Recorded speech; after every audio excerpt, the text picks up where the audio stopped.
இருக்காது, ஒரு வகுப்பறைதான் இருக்கும். ஒரே ஒரு ஆசிரியர் இருப்பாங்க. அப்படி சின்ன சின்னதா இருந்து நம்ம அரசு பள்ளியில இருந்துதான் நமக்கெல்லாம் அடித்தள உருவாச்சு. நம்ம பள்ளியில நமக்கு வெறும் கல்வி மட்டுமா கிடைச்சது? இல்ல இல்ல, எத்தனையோ நண்பர்கள், எத்தனையோ நினைவுகள், எல்லாமே இப்போ பசுமையா நினைவு இருக்கு. உங்களுக்கோ இருக்கும். பள்ளிகள்னாலே நினைவுகள் தான், எல்லாமே சந்தோஷமான நினைவுகள். அந்த நினைவுகளை கொண்டாட்டவும் பகிர்ந்துக்கவும் தான் இங்க நம்ம எல்லாரும் ஒன்னா கூடியிருக்கோம். இந்த நினைவுகளுக்கு ஒரு பொதுவான தன்மை இருக்கு. நம்ம எல்லாரோட கதையோ ஒண்ணுதான். எல்லா கதைக்கும் ஒரே தொடக்கம், ஒரே ட்விஸ்ட், ஒரே பாட்டு தான். ஒரே தொடக்கம், ஒரே ட்விஸ்ட், ஒரே பாட்டு தான்.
எல்லாருக்கும் முன்மாதிரி நபரா இருக்க பலரோட கதைகள் எனக்கு தெரியும்.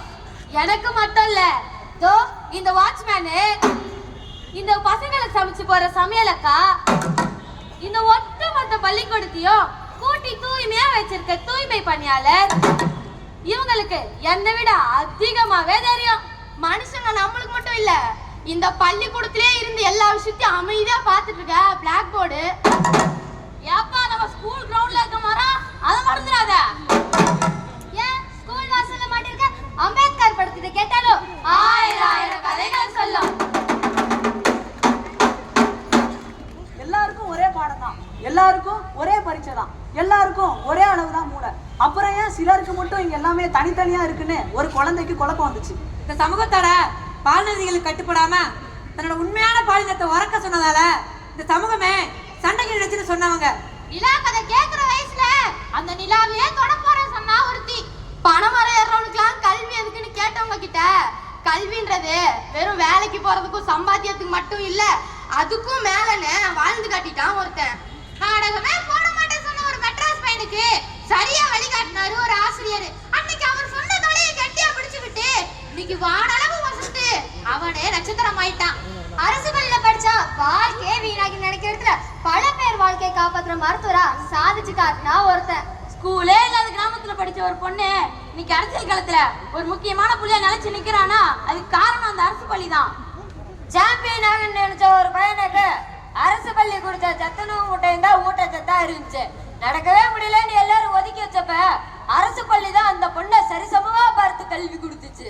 இப்படி சாதி ரீதியாகவும் சமூக ரீதியாகவும் உரிமைகள் மறுக்கப்பட்டு ஒழிக்கப்பட்டு பல்வேறு சவால்களை எதிர்கொண்டு கல்வியை மட்டுமே தங்களுக்கான ஆயுதமா எடுத்துக்கிட்டு தங்களோட உரிமைகளுக்காக போராடி தங்களோட கனவுகளை சாதிச்சு காட்டின சில அரசு பள்ளி மாணவர்களுடைய கதையை தான் நான் உங்களுக்கு நீங்களே பாருங்க.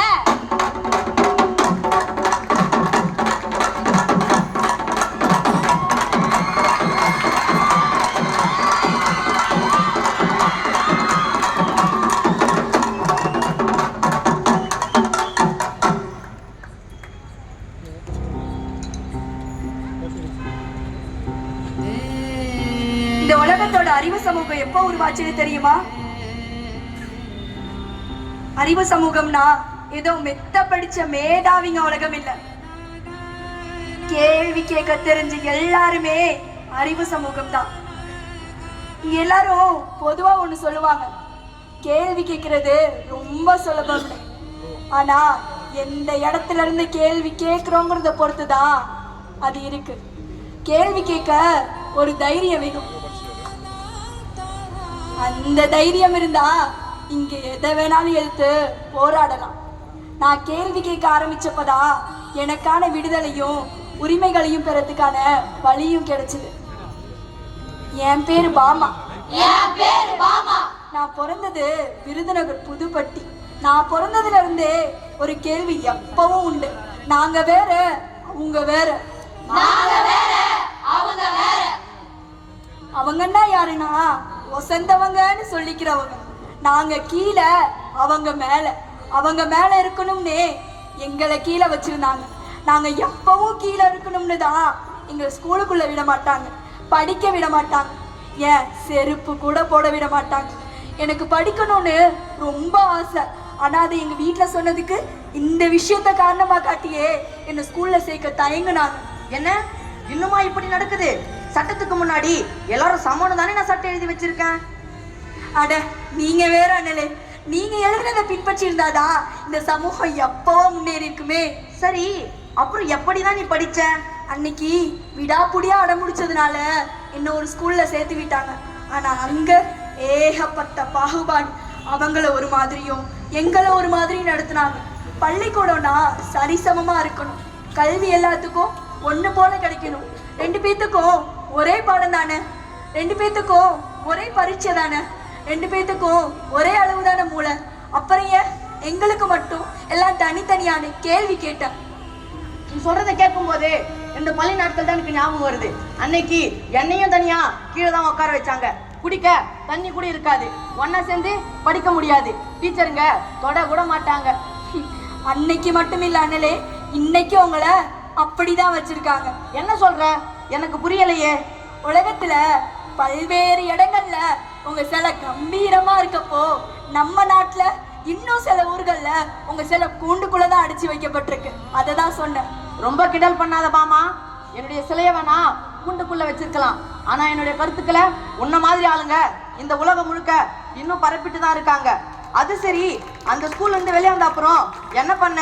அன்னைக்கு அந்த ஸ்கூலை விட்டு விரட்டி அடிக்கப்பட்டப்போ என்னோட மொத்த வாழ்க்கையும் முடிஞ்சு போயிருக்குன்னு நினைச்சேன். நானும் என் பரம்பரையில பிறந்தவங்க மாதிரி கல்வி அறிவு இல்லாதவங்கள ஆயிடுவோனோன்னு பயந்தேன். ஆனா என் பயத்தையெல்லாம் நீக்கி எனக்கான பாதைய ஒரு இடம் தான் அமைச்சு தந்தது. எந்த இடம்?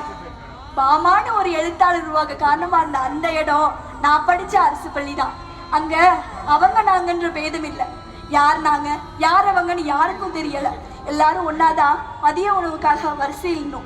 எல்லாரும் ஒன்னாதான் சீருடை அணிஞ்சிருந்தோம். எல்லாரும் ஒன்னாதான் படிச்சோம், ஒன்னாதான் விளையாண்டோம். அங்க எனக்கு நிறைய நண்பர்கள் கிடைச்சாங்க. அப்போதான் நான் பட்ட வேதனையெல்லாம் என் சிநேகிதி கிட்ட சொல்லுவேன். அறிவுரை சொல்ற வாய்களை விட வேதனைகளை கேட்கிற காதுகளுக்கு மதிப்பு அதிகம். என்னோட எல்லாத்தையும் கேட்டவ என்கிட்ட சொன்னது, உன்னோட கதைகளை எழுது, உன்னோட உணர்வுகளையும் வழிகளையும் எழுதுன்னு சொன்னான். நான் எழுத ஆரம்பிச்சேன். எழுதிக்கிட்டே இருந்தேன். படிக்கிற காலத்துல உனக்கு எதுக்கு இந்த வேண்டாத வேலைன்னு யாருமே கேட்கல. முதல்ல மொத்த ஸ்கூலும் எழுத சொல்லிச்சு. அப்புறம் இந்த மொத்த சமூகமும் எழுத சொல்லிச்சு. எழுத்தே என் வாழ்க்கையா மாறிச்சு.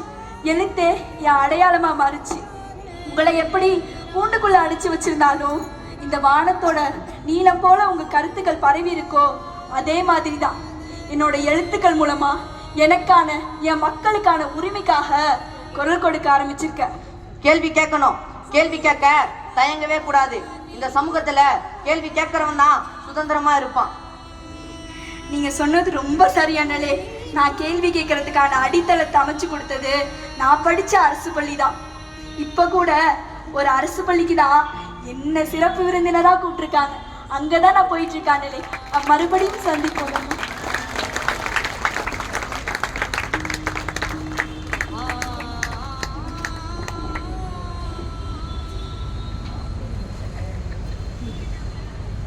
போயிட்டு வரேன்.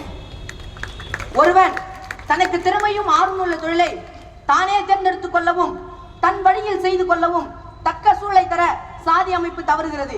அப்படி என்றால் சாதி அமைப்பு ஒருவரின் வேலையை முன்கூட்டியே நிர்ணயித்து விடுகிறது. மக்களின் பெயரில் சாதி இருக்கிறது, ஒருவரை ஒருவர் அடையாளப்படுத்துவதில் சாதி இருக்கிறது, அவர்கள் பேசும் மொழிகளில் சாதி இருக்கிறது, நிகழ்த்தப்படும் திருமணம் பேசப்படும் மொழிகளில் சாதி இருக்கிறது. சாதி என்பது தீண்டாமை அமைப்பின் விளைவு. சாதி இருக்கிற வரை தீண்டாமை இருக்கும். சாதியை ஒழிக்காமல் எதனாலும் தீண்டாமையை ஒழிக்க முடியாது.